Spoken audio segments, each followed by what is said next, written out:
సంగారెడ్డి జిల్లా పటాన్చెరు నియోజకవర్గం రామచంద్రపురంలోని శ్రీ కన్వెన్షన్ సెంటర్లో బీజేపీ పట్టభద్రుల ఎమ్మెల్సీ అభ్యర్థి అంజిరెడ్డికి టీచర్స్ ఎమ్మెల్సీ అభ్యర్థి మల్కా కొమరయ్యలకు మద్దతుగా ఎన్నికల ప్రచారంలో పాల్గొన్న కేంద్ర మంత్రి Kishan Reddy, Medak MP Raghunandan Rao, BJP party శ్రేణులు కేంద్ర మంత్రి మాట్లాడుతూ భారతదేశాన్ని నాశనం చేయాలని ప్రయత్నం చేసే పాకిస్తాన్ బీజేపీ దాటికి తట్టుకోలేకపోయిందని, గతంలో ఎక్కడ పడితే అక్కడ బాంబుల దాడి చేసే ముష్కరుల జాడే లేదని, ఏ పాకిస్తాన్ దాడులతో తెగబడుతూ ఉగ్రవాదం పెంచిందో పాకిస్తాన్ పరిస్థితి దయనీయంగా తయారైంది.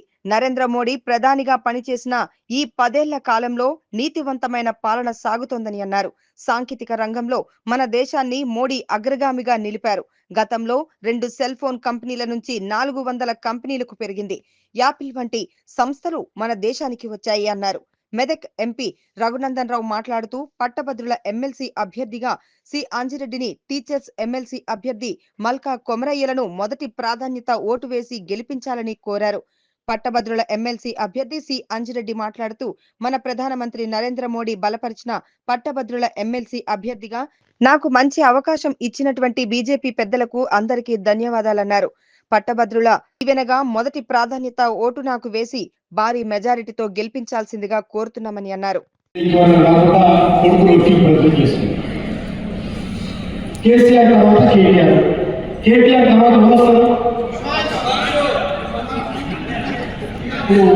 కాంగ్రెస్ పార్టీకి నాయకత్వం సోనియా గాంధీ, రాహుల్ గాంధీ, తర్వాత ప్రియాంక గాంధీ, ఇంకో ముగ్గురు ఎంపీలు ఉన్నారు. దేశంలో అన్ని ప్రాంతీయ పార్టీలు చూడండి, అడ్వాన్స్ బుకింగ్ కొడుకులకు పెరిగినో, బిడ్డల పెరిగినో, చిన్న కొడుకులు పెరిగినో, పెద్ద కొడుకులు పెరిగినో, ఇంకో భార్య పెరిగినా, ఇంకో కొడుకు పెరిగినో అడ్వాన్స్ బుకింగ్ చేసుకుంటారు రాజకీయ పార్టీల సారథ్యంగా. ఈరోజు భారతీయ జనతా పార్టీకి జగత్ ప్రకాష్ నడ్డా గారు ఈ భూ ప్రపంచంలో నరేంద్ర మోడీ నడ్డా గారి తర్వాత, జగత్ ప్రకాష్ నడ్డా గారి తర్వాత బీజేపీ ఎవరు దేశంలో ఎవరు చెప్పలేదు.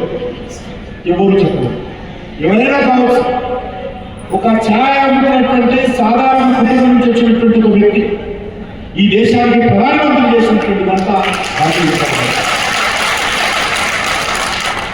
ఒక వనవాస ప్రాంతంలో, ఒక ట్రైబల్ ఏరియాలో ఉన్నటువంటి ఒక మహిళ ఈ దేశానికి రాష్ట్రపతి చేసినటువంటి గిరిజన బిడ్డలు రాష్ట్రపతి చేసినటువంటి ఘనత భారతీయ జిల్లా భారతీయ జనతా పార్టీ అధ్యక్షులు ముఖ్య అతిథిగా విచ్చేసినటువంటి పెద్దలు, కేంద్ర కేబినెట్ మంత్రివర్యులు, రాష్ట్ర బీజేపీ అధ్యక్షులు గౌరవనీయులు గంగాపురం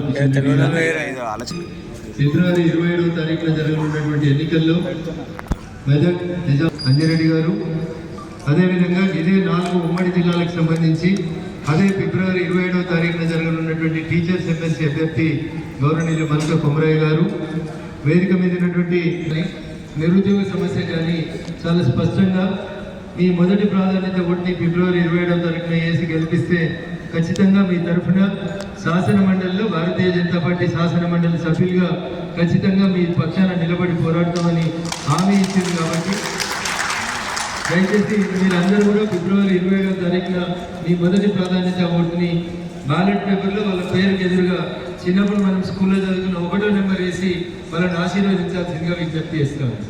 నేను ప్రత్యేకంగా 1 అని ఇట్లెందుకు చూపిస్తున్నా అంటే, రోమన్ లెటర్ వేస్తే ఇట్ ఈస్ ఇన్వాలిడ్, ONE 1 అని రాస్తే ఇట్ ఈస్ ఇన్వాలిడ్, మీరు ఇంకేం రాసినా అది ఇన్వాలిడ్ అవుతుంది. అందుకని దయచేసి 1, చిన్నప్పుడు మనం స్కూళ్ళల్లో ఫస్ట్ 1 అని రాసి గీత పెట్టండి, అంతే గీత పెట్టండి. సో గ్రాడ్యుయేట్ ఎమ్మెల్సీ ఓట్లలో మీరు ఏం చిన్న పొరపాటు చేసినా ఆ ఓటు ఇన్వాలిడ్ అవుతుంది. కాబట్టి గ్రాడ్యుయేట్ మిత్రులందరూ కూడా నేను చేసేటువంటి అప్పీల్, సీరియల్ నెంబర్ 1 పక్క ఊర్లలో మనం చదువుకున్నప్పుడు చిన్నప్పుడు పల్లెటూరు ఏం రాసినాం 1, అదే 1 ఇట్లా గీత గీసేస్తే that is more than sufficient. దానికి ఇట్ల తోకలు, రోమన్ అంకెలు, ONE 1లు, ట్రిక్ కొట్టడాలు ఇట్లాంటి ఏం చేయొద్దని దయచేసి మీకు అందరికీ కూడా అప్పీల్ చేస్తాను.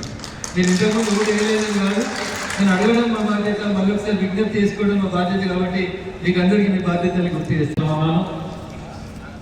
మనకు ఫిబ్రవరి 27వ తారీఖు జరిగే ఈ గ్రాడ్యుయేట్ ఎమ్మెల్సీలో భాగంగా 4 ఉమ్మడి జిల్లాలో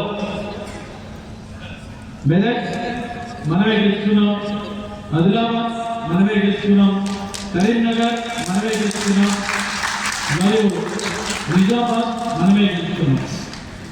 గత పార్లమెంట్ ఎలక్షన్లో కాంగ్రెస్ మనకు ఓరావరి జరిగి 8 వాళ్ళు గెలిచినాం, 8 మనం గెలుచుకున్నాం. ఉత్తర తెలంగాణలో గాలి వీస్తూ ఉన్నది. దానికి తోడుగా 40% మన మెజార్టీ రావడం జరిగింది. ఎవరి వల్ల అంటే మేధావులు ఎవరైతే ఉన్నారో మేధావులు ఆలోచించుకొని ఢిల్లీలో మన నరేంద్ర మోడీ గారి ప్రభుత్వం ఉంటే దేశం మొత్తం మన సైడ్ చూస్తూ అనేక తక్కువ చూస్తూ ఉన్నారు. ప్రపంచ దేశాల్లో 5వ ఆర్థిక దేశం ఉన్నదంటే మోదీ గారి ఘనతనే. మొన్నటికి మొన్న బడ్జెట్లో ఇంతవరకు హిస్టరీలో 60 సంవత్సరాల్లో 12,75,000 పెట్టి ఇన్కమ్ ట్యాక్స్ ఎప్పుడైతే పెట్టిరో ప్రతి ఎంప్లాయీస్ కు గవర్నమెంట్ ఎంప్లాయీస్ అయినా ప్రైవేట్ ఎంప్లాయీస్ అయినా లేకపోతే బిజినెస్ మెన్స్ అయినా లేకపోతే ఇండస్ట్రీ స్మాల్ స్కేల్ ఇండస్ట్రీ అన్న ప్రతి ఒక్కరికి 1,00,000 నుంచి 1,60,000 రూపాయలు బెనిఫిట్ జరగబోతున్నాయి. దీని మూలానే మొన్న దెబ్బ కొట్టే ఢిల్లీలో కైవసం చేసుకోవడం జరిగింది. అంతకుముందు మహారాష్ట్రలో కూడా కైవసం చేసుకోవడం జరిగింది. దీన్ని బట్టి ఆలోచించుకోవాలి ఏంటంటే కాంగ్రెస్ విషయంలో తీసుకుంటే ఇచ్చిన 6 గ్యారెంటీలు శాసనసభ హామీలు ఏవైతే ఉన్నాయో